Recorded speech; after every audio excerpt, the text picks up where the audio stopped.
लो भाई बब्बन, बन गई तस्वीर। जरा देखकर बताओ कैसी बनी है।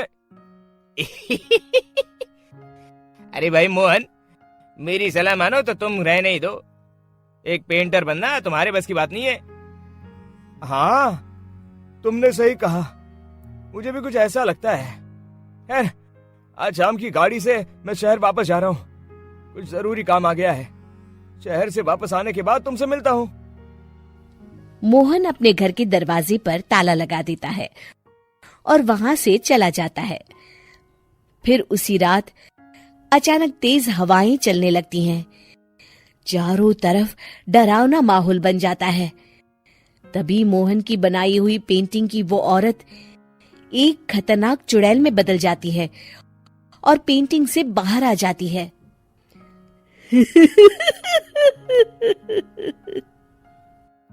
चुड़ैल घर के बाहर चली जाती है। वहीं दूसरी तरफ दो चोर लाला सुखीराम के घर से चोरी करके भाग रहे होते हैं। दोनों भागते भागते गांव के चौराहे के पास पहुंच जाते हैं। तभी अचानक वो चुड़ैल उन दोनों के सामने आ जाती है।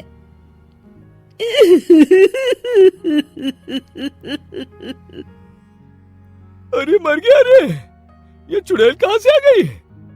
अरे मैंने तो तुझसे पहले ही कहा था कि आज अमावस्या की रात है, आज हमें चोरी नहीं करनी चाहिए। हाँ भाई बिल्ला, तुमने बिल्कुल सही कहा। जरा इसके दांत तो देखो कितने बड़े हैं। चुड़ैल उन दोनों की तरफ बढ़ती है। अरे चुड़ैल दीदी, तुम चाहो तो ये सारे पैसे और जेवर ले लो, लेकिन हम दोनों को कुछ मत करना।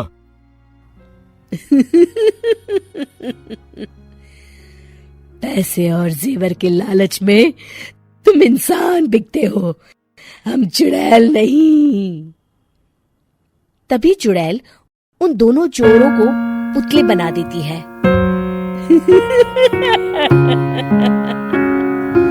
मैं किसी को नहीं छोड़ूंगी, अब कोई मुझसे नहीं बच सकता।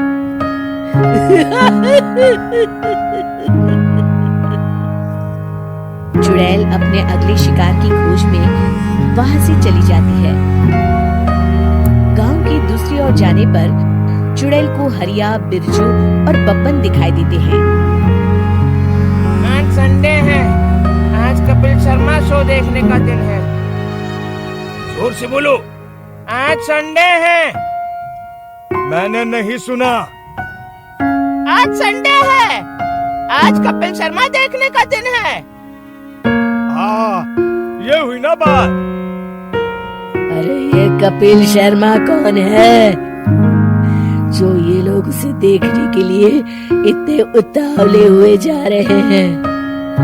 खैर मुझे क्या, मैं अभी इन दोनों को मसाज सिखाती हूँ।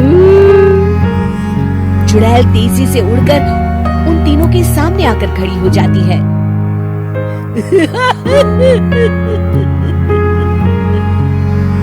कपिल शर्मा शो बाद में देखना, पहले मुझे देख लो। बब्बन चुड़ैल को देखते ही पहचान जाता है। अरे ये तो तस्वीर वाली औरत के जैसी दिख रही है। मुझे अभी नहीं मरना है। अरे भागो रे। तीनों वहां से भाग खड़े होते हैं।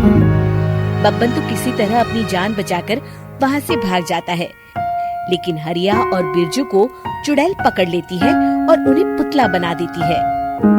फिर चुड़ैल बब्बन को पकड़ने के लिए उसका पीछा करती है, लेकिन बब्बन उसे कहीं नहीं दिखाई देता।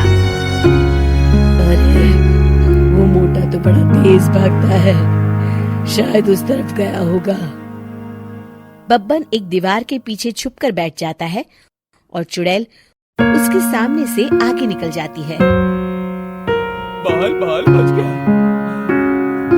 अगली सुबह बब्बन सभी गांव वालों को सारी बात बता देता है। फिर उस चुड़ैल के डर से रोज शाम होते ही पूरे गांव में सन्नाटा छा जाता था और कोई भी अपने घर के बाहर नहीं निकलता था। अरे ये क्या हो गया, इतनी देर से घूम रही हूँ, अभी तक एक भी आदमी नहीं मिला। अरे कहाँ मर गए सबके सब। चुड़ैल वहां से चली जाती है इस तरह कुछ दिन बीत जाते हैं। फिर एक दिन मोहन गांव वापस आता है। बब्बन उसे बताता है कि उसकी बनाई तस्वीर से एक चुड़ैल बाहर आ गई है। मोहन समझ जाता है कि ये कोई आम कागज नहीं है। वो जो भी उस कागज पर बनाएगा वो असलियत का रूप ले लेगा। अरे मोहन भाई, अब तुम क्या करने वाले हो? मेरे पास एक बहुत बढ़िया तरकीब है। मैं इस कागज पर उस चुड़ैल की एक ऐसी तस्वीर बनाऊंगा जिसमें वो तपती धूप के नीचे खड़ी दिखाई देगी, और फिर जैसे ही सवेरा होगा वो चुड़ैल इस कागज से निकलकर बाहर चली जाएगी और सूरज की तेज धूप में जलकर राख हो जाएगी। मोहन बिल्कुल वैसे ही तस्वीर बना देता है और जैसे ही सवेरा होता है वो चुड़ैल कागज से निकलकर बाहर धूप में चली जाती है और सूरज की गर्मी बर्दाश्त नहीं कर पाती और जलकर राख हो जाती है।